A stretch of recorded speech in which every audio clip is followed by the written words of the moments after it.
Videosunu çekersiz. Git sesini çektirelim. Koydunuz videoya? Ha koydunuz. Sen dur gel. Sen git ben çekeyim. Üstü başım sıkıntı yok. O sistem kaldırma onu. Getirenlerin Allah Herkes balalarını yanında. saklasın. Allah Uzun ömür, can sağlığı vardır. İlayda. Neçə belə uzun illərə, həmişə gözəl günlərə. İnşallah nəvənlə bir yerdə qeyd Allah yine verdi. edəyək. Poladın oğluna pişirək gətirək. Uzun ömür, can sağlığı vardır. Sağ ol, sağ ol. Kaptan eskiyor mu? Üfürün abi. Dilek tutun üfürün. Dilek tutun. Arzu tutun. Arzu tutun üfürün. Ben üfürüm. Mən tutdum sən.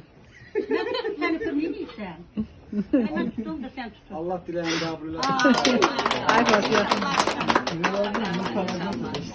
Evet, bu Sağ iyi. verin kendine. Sağ verin. Zavutta Yakına işlemişim. geldi.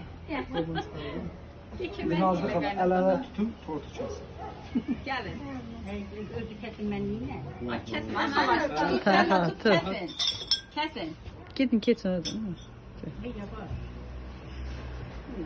Yok, yani sen karşına onu al. Kesini kesmişsen sen korkuyorsun. Sen karşına onu.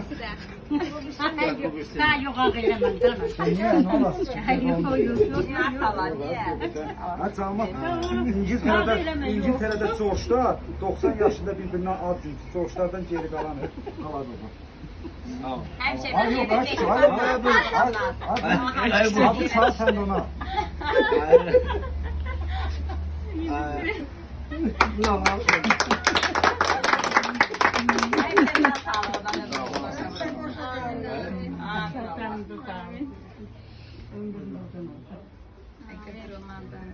Allah ömrünüze bereket versin. Bir siz bu elinde çevirin. Sağlığınıza Üstün başım Sağ olun, sağ olun. Allah sizin de canınıza sağlık versin.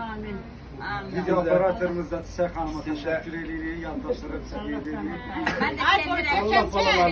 Allah balalarını sağ olsun. Allah min əvəzini versin. Bak, tortu gətirən. Bu da gözəl söz dedi. Deyir, mən də sevirəm ki, siz kimi gözəl insanlarla işləyirəm.